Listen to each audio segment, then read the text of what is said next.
Okay guys, as promised, I will show you some examples of chapter 1 semester 1 questions, okay, so that you can use it as a references or whatsoever. Okay, so here are some of the questions.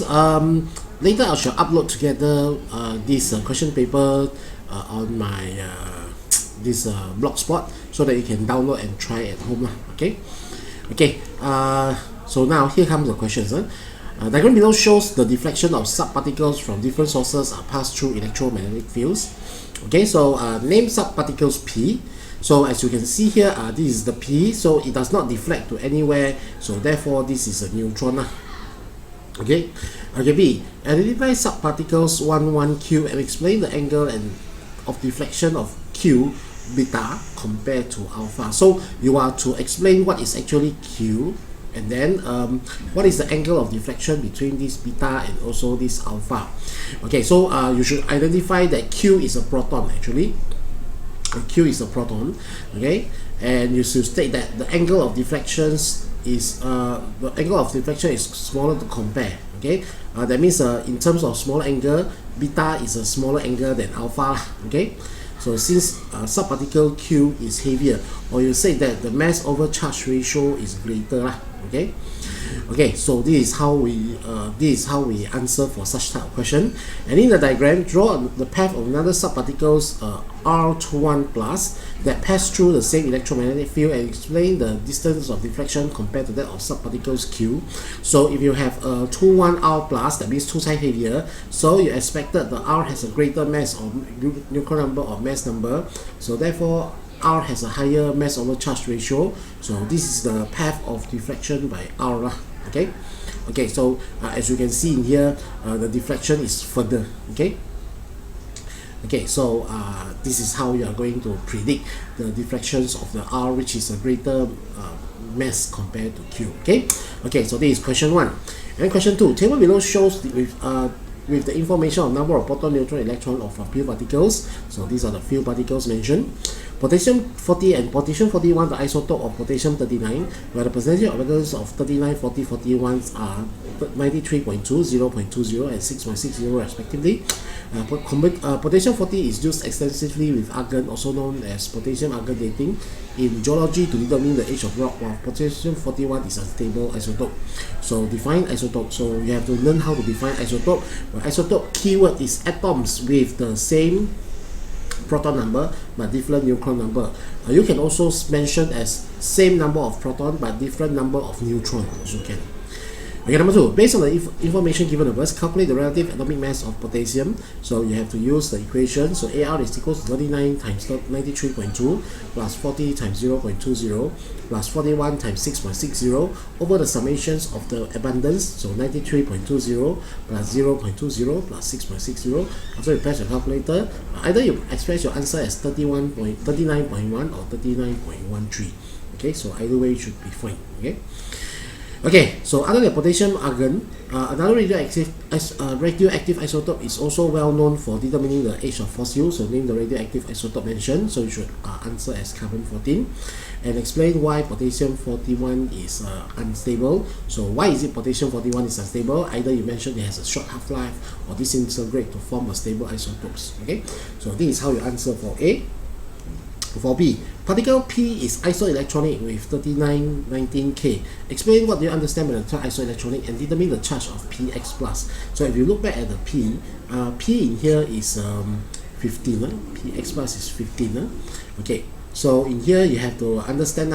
Okay, isoelectronic is referring to particles with the same number of electrons. So charge carries by P is 3 minus. So the logic behind here is because K plus, that means K plus has 18 electrons. So if P with the proton number 15, okay, has X minus, so it is because proton number with 15, it donates 3 electrons to become receive 3 electrons, sorry. It receives 3 electrons, so that it will become 18 electrons also. So that is why P carries a P3 minus. Okay, next question. P31, 3115P X minus and 32A X minus are isotonic Based on the information, deduce the number of proton of neutron of particle X. So proton number will be equal to 16, neutron equals to 16. Isoelectronic are referring to particles with the same number of neutron. So from the px here, neutron is 35 minus 15, therefore 16. Therefore number of neutron is 16. So 32 minus 16, you get 16 too. Okay, so that is all for question number 2. Then for question number 3, in a mass spectrometer, some hydrogen chloride molecule will split into atoms. The mass spectrum of HCl is given. So chlorine has 2 isotopes. Hydrogen involved here is isotope 11H only. Okay, A. What is the particle responsible for the peak at mass overcharge 36, 37, 38? So I expect you all to be able to answer that 36 is caused by H35Cl+, 37 is caused by isotope 37+, and 38 is caused by H37Cl+. B. Using the relative height of the peak, determine the portion of 2 isotopes of chlorine and explain simply how you obtain your answer. So the abundance of 31 to 35 are 30 to 10. So therefore the proportion or ratio of 35Cl to 37Cl are 3 to 1. You can also use the HCl one, where the HCl is actually 90 to 30 . So we already know that H is 100%. So the ratio abundance of 35Cl to 37Cl is 3 to 1 also. Okay. Use your answer in B to explain. You have to explain why relative atomic mass of chlorine is 35.5. So atomic mass of chlorine is calculated using the average number of particles, where it is calculated according to this one. Okay, so this is how you answer for question number 3. Okay, question number 4. 1 decimeter cube of sample air containing carbon dioxide is passed through aqueous calcium hydroxide. 0.080 gram of calcium carbonate is formed. Determine the number of moles of CO2 present and percentage of volume of carbon dioxide present in standard temperature pressure. So in here, you have to first write the equation between calcium hydroxide, carbon dioxide and also calcium hydroxide. So CO2 plus CaOH2 is equal to CaCO3 plus H2O. So stoichiometrically, 1 carbon dioxide is to 1 mole of calcium carbonate. So therefore, you divided your mass of the calcium carbonate to the molecular mass, you expect to get the same mole of carbon dioxide. So mole of carbon dioxide is also 8.0 times 10 power negative 4. B. Percentage of the volume. So now, using the mole of the A just now, you can calculate the volume of carbon dioxide. Standard temperature pressure, the molar volume of gas is 22.4. So the volume is equal to 0.018 decimeter cube. So percentage by volume of carbon dioxide is 0.018 over 1 times 100%. So you get 1.8%. Okay. And last but not least, when 6.2 gram of iron is burned in 3.74 gram of oxygen, iron trioxide is formed. 1. Write a balanced equation for the action of heating iron with oxygen. So you should write a balanced equation. 4Fe plus 3O2 gives 2Fe2O3. Now B. State the color changes. So this one is a general question, so you should know the color changes. It is from grey to brown. So what is the mass of iron trioxide produced? So in here, mole of iron is 6.20 divided by 55.8 or 0.111 mole. Then since stoichiometrically, 4 iron is to 2 iron trioxide, so mole of iron oxide is 0.05556 mole.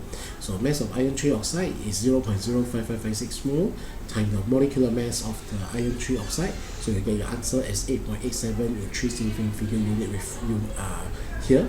So this is how we calculate. And finally, what is the mass of oxygen will be left over at the end of the reaction? So mole of iron is 6.20 divided by 55, you get 0.11. Since stoichiometrically 4 iron to 3 oxygen, so mole of oxygen 0.83. So mass of oxygen used is 2.67. So mass of O2 unused is 3.74 earlier minus 2.67. So you get 1.07 gram. Okay, so here are a few examples that I can show to you for chapter 1. For more example, maybe you can look for this book and do support my books. Okay, so this is the books that I'm mentioning, so you have more exercises here, so you can try your luck in here. Okay, thank you.